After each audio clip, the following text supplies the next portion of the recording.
বাঙালিদের 12 মাসে 13 পার্বণ লেগেই আছে। গ্রাম বাংলার একটি অত্যন্ত জনপ্রিয় উৎসব হলো গাজনের উৎসব। চৈত্র মাসের সংক্রান্তিতে গাজন উৎসব ভগবান শিবকে কেন্দ্র করে হয়। এই গাজনের উৎসব পালিত হয় চৈত্র মাসের শেষ সপ্তাহ ধরে। গাজন কথাটি এসেছে গর্জন শব্দ থেকে। গাজন সন্ন্যাসীরা জোরে জোরে গর্জন করেন। শিব ঠাকুরের জয়ধ্বনিতে মুখর হয় গ্রামের আকাশ বাতাস। আর একটি মত হলো গা বলতে গ্রামকে বোঝায়, আর জন বলতে বোঝায় জনসাধারণকে। গ্রামীণ জনসাধারণের উৎসব, তাই নাম হয় গাজন। গাজনের সন্ন্যাসী বা ভক্তরা নিজেদের শরীরকে বিভিন্ন উপায়ে যন্ত্রণা দিয়ে কৃচ্ছ্র সাধনের মাধ্যমে ইষ্ট দেবতাকে সন্তোষ প্রদানের চেষ্টা করেন। গাজন উপলক্ষে তারা শোভাযাত্রা সহকারে দেবতার মন্দিরে যান। বাঁকুড়া জেলার গঙ্গাজলঘাটি ব্লকের একটি প্রত্যন্ত এলাকা পাঁকতর। বিগত 3 বছর ধরে এখানে বাবা শিবের মন্দির গাজন উৎসব অনুষ্ঠিত হচ্ছে। সমাজের বিভিন্ন স্তরের মানুষের উপস্থিতিতে উদ্বোধন হয় পাঁকতর বাবা শিবের গাজন। অন্যান্য জায়গার গাজন উৎসবের চেয়ে এখানের গাজন উৎসবের আয়োজন আলাদা। এখানে দুস্থ মানুষজনদের বস্ত্র বিতরণ, বিনামূল্যে চিকিৎসা পরিষেবা প্রদান করা হয়। আর সবচেয়ে বড়, এখানে গাজনের দিনগুলোয় সকাল থেকে রাত অবধি সবার আহারের ব্যবস্থা করেন আয়োজকরা। এবছর টানা 5 দিন আহারের ব্যবস্থা করা হয়েছে। আনুমানিক 2 লক্ষের বেশি মানুষ অংশগ্রহণ করবেন এই মহান সেবা কার্যক্রমে। পাশাপাশি মঞ্চে একাধিক ধর্মীয় সাংস্কৃতিক অনুষ্ঠানের আয়োজন করা হয়েছে।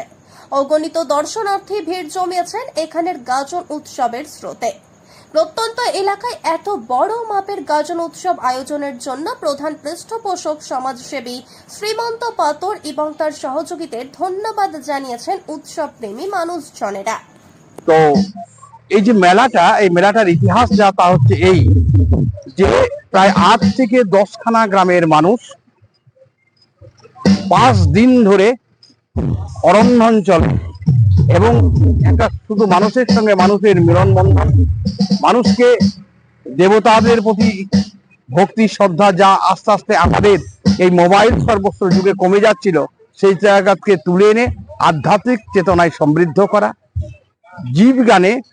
শিব গানে জীব সেবা করা এবং বাবা মহাদেবকে সামনে রেখে মানুষকে দেবতা গানে যে সেবা, যে আরাধনা, মানুষকে যে ভালোবাসা, এই মন্ত্র ছড়িয়ে দেওয়া, এই উদ্দেশ্যটাই প্রথমে ছিল।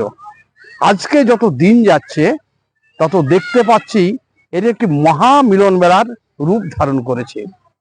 8 থেকে 10খানা শুধু গ্রাম নয়, এই মেলাতে সাংসদ, বিধায়ক, সমাজসেবী, সমাজের সর্বস্তরের শিক্ষাজীবী মানুষ, শিক্ষাপ্রেমী মানুষ এবং সর্বোপরি সংস্কৃতি প্রেমী মানুষ আর সাধারণ মানুষ, এই মানুষের একটা ঢল নামে। এবং এখানে 5 দিন ধরে যেমন নরনারায়ণ সেবা হয় শিব জ্ঞানে, ঠিক তেমনি এখানে দান করা হয়, কম্বল দান করা হয়, বস্ত্র বিতরণ করা হয়, স্বাস্থ্য পরিষেবা পরীক্ষা করা হয়।